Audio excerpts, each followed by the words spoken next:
Bonjour, je m'appelle Sylvie Lacerte, je suis la commissaire invitée de l'exposition Ningamine de Caroline Monet. Nous sommes vraiment fiers d'avoir cette exposition-ci au musée. C'est la première fois que Caroline expose dans un musée au Canada. Elle est une artiste multidisciplinaire et elle nous a monté une exposition vraiment formidable. Est-ce que tu pourrais nous parler sur la signification du titre de l'exposition Ningamine?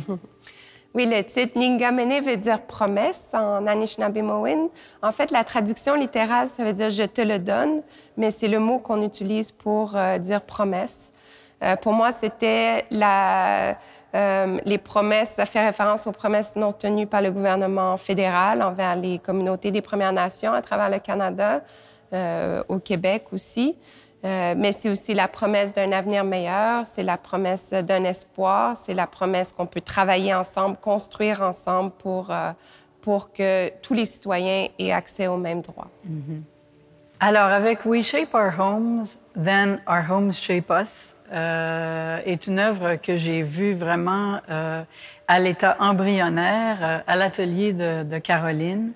Elle m'a montré un échantillon où il y avait déjà un petit peu de broderie, me disant aussi que c'était un matériau qui était très, très fragile et donc il fallait qu'elle réfléchisse à la façon dont elle allait composer cette œuvre-là. Mais moi, quand j'ai vu les détails de la broderie sur cet échantillon, j'étais vraiment excitée. Je n'en revenais pas autant par la beauté des broderies que par le matériau inusité et la couleur du matériau aussi, le rose. Donc, je me disais, wow, ça va créer quelque chose de pas mal intéressant.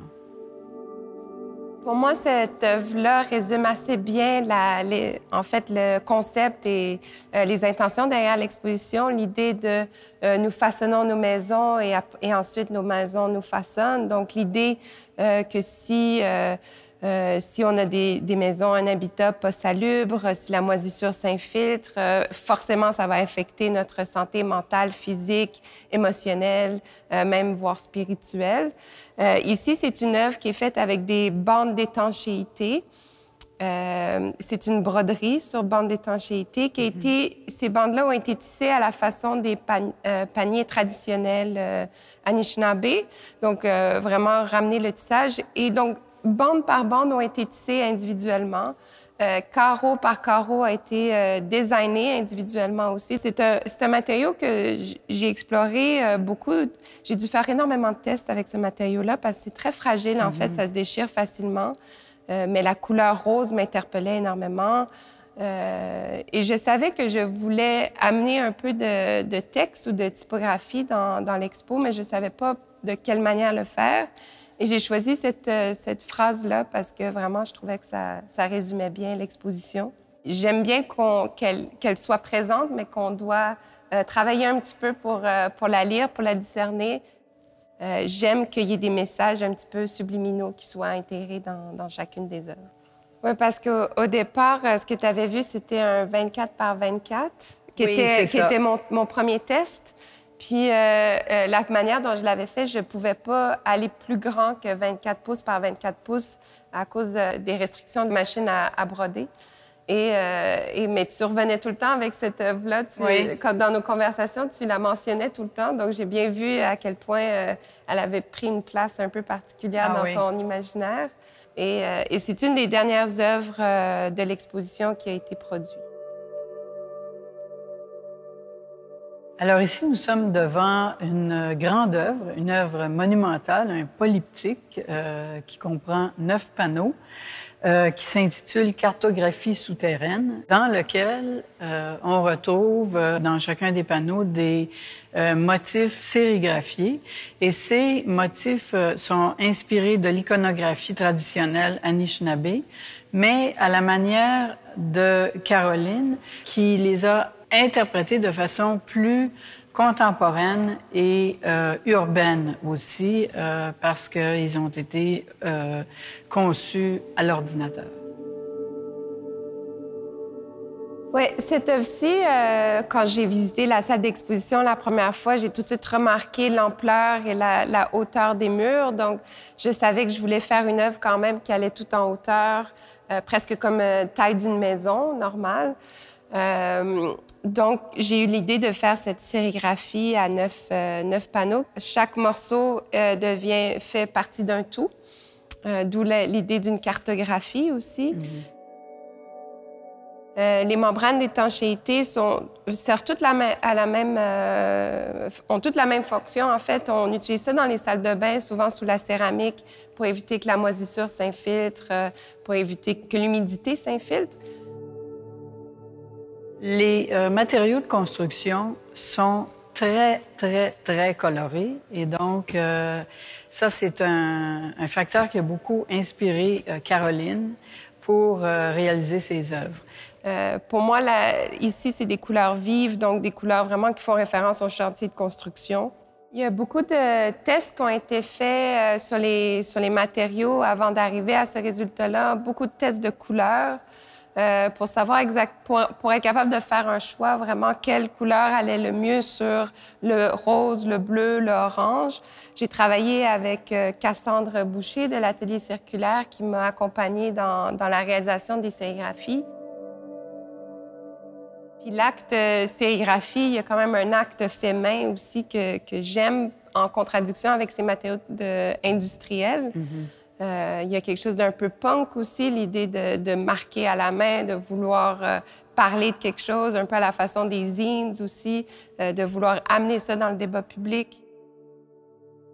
L'idée aussi d'un langage, tous les motifs qui sont sur ces œuvres-là sont d'abord faits à l'ordinateur.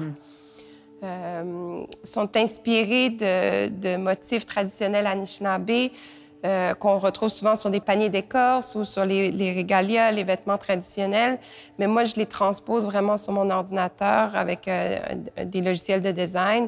Ça devient mon propre langage, ça devient très précis, très géométrique. Ça se transforme plus en cartographie urbaine. Puis des codes binaires, des puces électroniques. Donc, je voulais vraiment avoir cet ancrage dans le passé, mais de le transposer dans le futur, dans ma contemporanéité actuelle. Puis on a donc cartographie souterraine. Nous allons passer à une des structures de l'installation qui comporte deux structures. Celle-ci s'intitule « Des fissures jaillit la lumière ». Et on peut voir ici les motifs qui ont été percés à travers les différents matériaux de construction, dont l'aggloméré, le ten test, etc. Et on a ici l'autre structure qui est plus en forme de dôme, qui représente aussi la manière traditionnelle de créer les habitations Anishinaabe.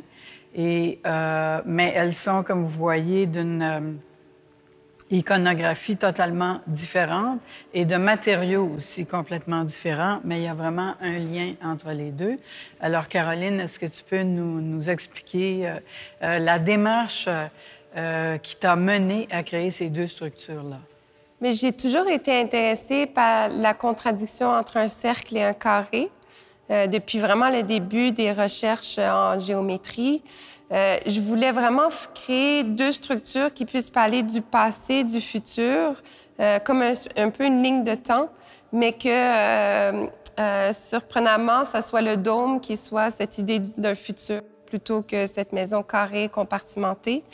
Oui, c'est inspiré par des façons de construire traditionnelles Anishinaabe, mais construites avec des tubes de plomberie, donc du PVC, du PEX, mais avec cette volonté de parler d'architecture futuriste, utopique même, et franchement abordant la question du manque d'eau potable dans beaucoup trop de communautés autochtones au Canada.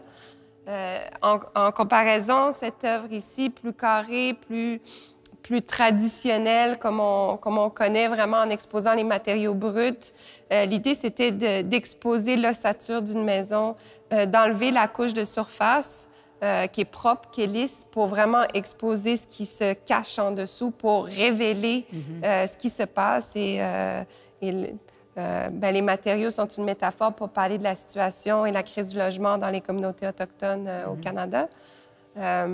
Ici, j'ai voulu que chaque surface soit un potentiel pour décoration, pour ornement. Je trouve que c'est quelque chose qu'on a perdu beaucoup dans nos maisons, de prendre le soin de décorer nos plafonds, nos poutres, nos portes. Et donc, ramener cette fierté-là, se réapproprier ces matériaux de construction pour leur insuffler une fierté, se les réapproprier et vouloir créer une espèce de dentelle. Donc, ça devient un espace serein où la lumière perce, où la lumière peut faire rentrer un peu d'espoir, d'avenir, d'imagination, de projection dans le futur. Je voudrais revenir à Picogan, qui veut dire abri en Anishinaabe. Les tuyaux qui sont là sont des tuyaux de plomberie pour faire entrer l'eau potable dans n'importe quelle résidence. Et ça, c'est vraiment un message très clair de ta part au sujet du fait qu'il existe encore trop de communautés qui n'ont pas accès à l'eau potable. Mais surtout en le conceptualisant comme un espèce de jeu d'enfant, quelque chose de très ludique qui pourrait plaire à la jeune génération, c'est de vraiment parler, est-ce que combien de générations encore va grandir dans des conditions comme ça? Oui. La génération aujourd'hui, les enfants n'ont pas accès à l'eau potable, ne peuvent pas prendre un bain dans de l'eau qui n'est pas contaminée au mercure, par exemple. Donc, d'essayer de changer les mentalités par rapport à notre perception, puis en fait, ce que l'œuvre raconte véritablement.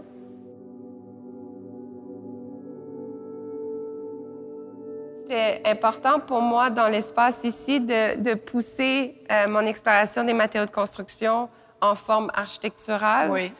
C'est une nouvelle démarche, une nouvelle étape dans ma pratique. Ça a été très intéressant de réfléchir en termes de structure, en termes de design, de collaborer aussi avec des consultants en architecture et de s'assurer que tout tienne bien. Puis il y a vraiment une passion là, qui se développe pour les formes et les lignes architecturales. Ici, nous sommes devant une autre grande œuvre qui s'appelle The Future Left Behind, ou L'avenir oublié, qui a été montée avec des membranes par air, plus communément connues sous le nom de Tyvek. Caroline, j'aimerais que tu nous parles de la signification de l'œuvre, mais aussi de la façon dont elle a été réalisée. Ça, c'est la toute première œuvre que j'ai créée quand tu m'as invitée pour faire cette exposition-là. J'avais déjà travaillé le Tyvek, les membranes par air. J'avais déjà fait quelques œuvres dans le passé, mais c'était avec un matériau noir qui me faisait penser beaucoup à des plumes de corbeau, à des cendres. Et en fait, la technique, c'est que chaque feuille de Tyvek ou de membrane par air est cousue à la machine sur un grand morceau de tissu, feuille par feuille. Donc, ça prend beaucoup de temps. C'est un labeur qui est répétitif quand même, qui prend plusieurs heures. C'est la première fois que j'en faisais une avec le matériau blanc, le Tyvek blanc.